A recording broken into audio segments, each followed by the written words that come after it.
Hello everybody, welcome back to another video. Today we're talking about who you should pull in the 3.4 update of Honkai Star Rail. There is a total of 8 banners to consider from. There's way too many, and today I'm gonna make your choice hopefully a little bit easier by talking about these characters, talking about what they do well, wrong, and everything else, and help you decide who you should pick for the next update. So boys, let's get right on into it, and we're gonna start with the most overpowered character in the update, and that's gonna be me, Kevin. I'm the most overpowered character in the update. Anyways, my bias is aside because they named a Honkai Star Rail character after me. Kevin's the most overpowered character in the game, otherwise known as Phainon.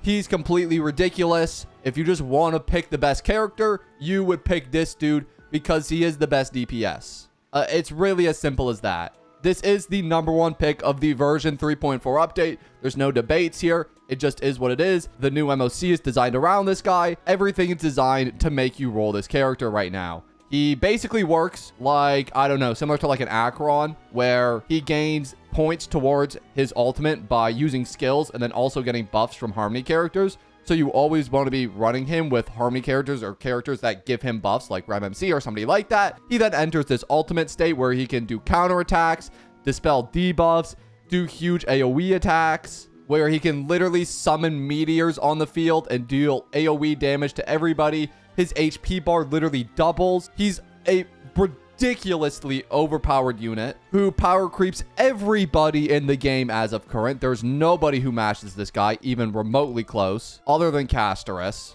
And if you're struggling with the latest MOC, this guy will be a great pickup for your account. The second side of this MOC was designed specifically for him. And the more likelihood is that they're going to continue to design content for this guy while his banner remains. Once his banner disappears, though, well, then they'll do it for the next character. That's just kind of how Honkai Star Rail has been going for the last, like, 2 years. So not much you can do to change that. But for right now, this character is a really good pickup. He also has, like, an auto-kill skill that's, like, basically just Acherons, but just better than Acherons because he can do it to multiple units at once. And it also doubles your TP points. It's pretty ridiculous. There's not even any really like required units that you need for Kevin. Like you can like, as long as you have just any Harmony or like Rem MC, you're legitimately fine. He can work with Hyacinth, Rem TB, Sunday, Sparkle, Tribbie, Bronya, Tingyun. Literally any Harmonies you have, you throw them in with this guy, you're set to go. But now let's move on to some more interesting characters and talk about the buff boys, Jingliu and Blade. Now, I could go around and showcase what these guys do, but I feel as though it's probably a little pointless, considering the main incentive for you to roll for either a Jingliu or a Blade is going to be the buffs that they get and how much better they make these two characters. So their gameplay right now is not going to be their final gameplay, and you're going to want to wait to see what the buffs are before deciding to roll for either of these two characters. Now, if we're being completely real, the buffs probably aren't going to be that dramatic of a change to make them better than Kevin or anything like that. It's not that the buffs are necessarily bad, they're just not game changing enough to replicate a unit who probably averages like 1,000,000 damage.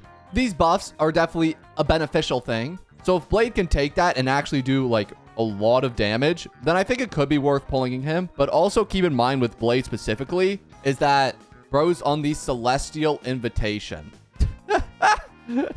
So, like, do you really want to pull Blade? Probably not. You have a chance to lose your 50-50 to him. So keep that in mind. As for Jingliu, I mean, you can. Again, not going too deep into her buffs, but dealing damage based on max HP is really nice for all her abilities. Some crit damage increases, ignoring a little bit of defense, and some other adjustments to her Eidolons. I don't want to speak too soon on this, but I have a gut feeling that it's just not going to make Jingliu a good unit to where she's going to keep up with the other DPSs in the current meta. But that's just my prediction, and I would say this is probably also a pretty heavy skip unless you absolutely love the character, and if so, fair enough then. The third one who's coming out alongside those two is Firefly, and you know, she does her thing, man. Firefly was the greatest DPS back in like 2.2. Nowadays, she struggles to keep up in the meta with characters on the rise, like Casterus, Aglia, Maide, all those characters. If you have the Essential Break team, she's still pretty decent, although not in the latest like MOC 12s and stuff.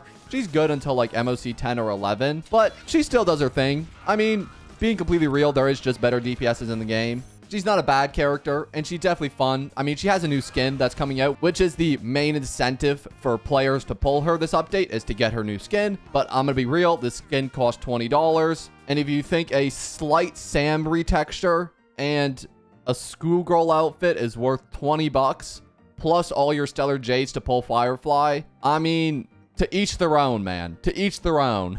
But in my honest opinion, unless you have like Fugue, Ling Sha, and Ron Mei, I wouldn't even consider Firefly a valuable unit. I think on my current ranking, I would put Jingliu first, Firefly second, Blade third in terms of the rankings for the priority in which to pull this update, especially since one of them is a standard banner unit. I mean this when I say this, Blade will probably be the least pulled on banner since that one Kaching banner in Genshin. Damn. That's depressing. So just to encapsulate all three of these units in one big sentence, you can pull on them if you want, although I would recommend pretty highly against it, as none of them are current meta units, and if you're relying on them to beat content like Pure Fiction, AP Shadow, or MOC, you're gonna have a way harder time than using somebody like an Aglia, a Maide, even a Rappa is better than Firefly is right now, or a Casterus. That's just reality. But anyways, I think we've talked enough about them. Let's move on to some more characters. Tribbie, we can talk about next. Tribbie's a great unit, and the reason they're rerunning her is because she works pretty well with a lot of the upcoming units, both the collab characters and Kekvin as well. She works well with. Even the rerun DPSs she works well with. She's a really universal harmony that can work with pretty much anybody in the game, to be honest. All-type res pen is really powerful. Not to mention just the amount of damage she does. I think she's a very valuable unit to get in this next update. So if you are looking for just another good solid harmony to run alongside your Kekvin or your Casterus or your Maide or your Acheron or legitimately anybody in the game, Tribbie's pretty good for the comp. I would say she's the second best harmony in the entire game. So highly recommend her. Right behind the first best harmony, Sparkle. Okay, that's not legitimately a fact. I just have a lot of bias, which I'm sure we all know. But best girl is getting a rerun, baby. Let's go. Sparkle is getting a rerun this update for one reason and one reason only. She works well with one particular character.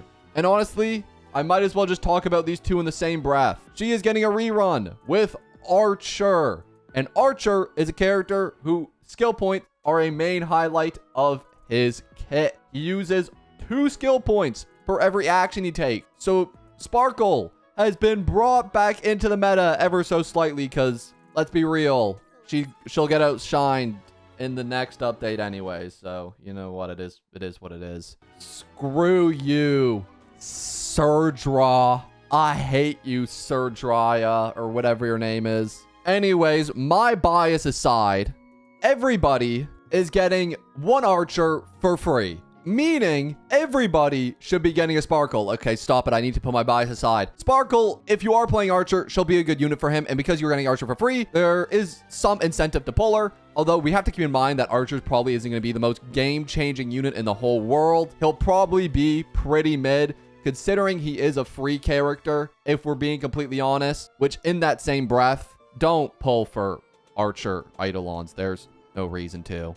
Don't do that. Don't pull for Archer, please, bro. Just take the free one and leave it. Unless you love Fate, then fair enough. But I see no reason to pull Archer. I mean, you're getting him for free, unless you really love his Eidolons, I guess. Maybe you want a light cone, but also keep in mind that you're getting the 200 pulls on the Fate banner, and if you do that, you get a free light cone for him. Do I recommend you do 200 pulls on the Fate banner? Probably not. As for Sparkle, her pull priority is high if you want to pull her with Archer, because you're getting Archer for free. However, if you don't plan to use Archer, I'm going to be real, you have basically no reason to pull Sparkle. She is a character who's got completely outclassed in the meta by basically every other harmony in the game. I hate my life. The only character she's good with is going to be Archer and Imbiber Lune.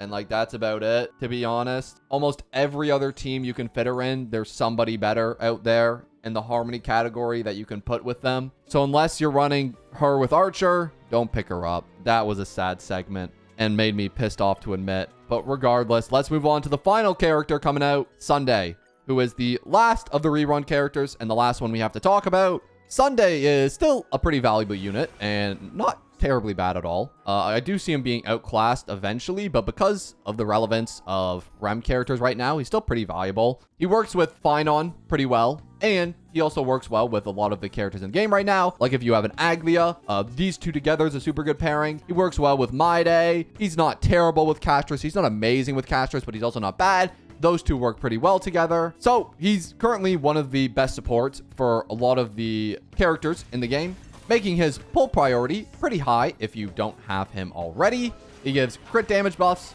restores energy, and restoration with energy is actually something that's really important for the upcoming Saber. So if you are pulling Saber, then getting Sunday might be a good idea to pair those two together, although that is pretty expensive nonetheless, but I think it is something to consider. In terms of priority of the 3 harmonies that are coming out this update, I'll be real, last place is probably Sparkle. Even if you're going for Archer, I think Sparkle is probably the last harmony I would pick up this update. Number 1's gonna be Tribbie, and number 2 is gonna be Sunday. That would be my pull priority. I still also think that Sunday and Tribbie probably outclass all 3 of the other DPSs like Jingliu, Blade, and Firefly. These 2 reign atop all of the rerun banners, the top being Tribbie and second being Sunday, in my humble opinion. So if you're looking to get a good support, Sunday is a really good pickup. And boys, let's move on to our last 2 characters. Or last one. I don't think we need to talk about Archer too much more. There's not too much else to talk about with our boy here. He's a free unit. I don't think you need to pick him up because he's free. But let's talk about Saber. Saber is also a pretty good unit. Now, we haven't really seen too much of Saber's damage numbers, but we know a general idea of what she does. She is a destruction DPS who uses core resonance for all of her abilities and depends a lot on charging up her ultimate to do the huge Excalibur move, which is why you see here Sunday and Hoo paired with her is to get that ultimate up. So having characters that regen energy is super important with her. You also see Tribbie in the comp they showcase as well, is because Tribbie is also a really good support for her. So having good supports to work around Saber is going to be something really important. So if you own the characters like the Tribbie, like the Hoo, like the Sunday, then Saber becomes a lot more valuable for your account. Without them, she might not be as meta. But let's be honest, if you're pulling for Saber, you're probably pulling because you're a Fate fan and not because you want her for meta. Let's just be completely real here. I think I personally would only ever pull Saber as a Fate fan. I don't see the character having that much value going forward. And something else to consider with the 3.4 banners as well for the Fate characters is that they're going to be around till 3.6, or at least a little bit past that from my understanding. They're going to be around for a couple updates. So you have a long time to consider if you want these characters. So it might actually be a more valuable option to just kind of save, wait it out, and see if you really want to spend your pulls on that banner, because you have to remember that that banner is separate from the other banners, so you can't build pity on it going through the regular limited banners. So it's definitely something to consider. I would personally wait on pulling on those banners straight away as they come out, but I'll leave that up to you in your own decision, because at the end of the day, it's your choice. Have fun with what you want. And boys, that's going to be the end of our video for today. I hope you did enjoy it. I hope it helped you a little bit. But regardless, that's going to be all for me today. And I'm going to see you all in the next one. Peace.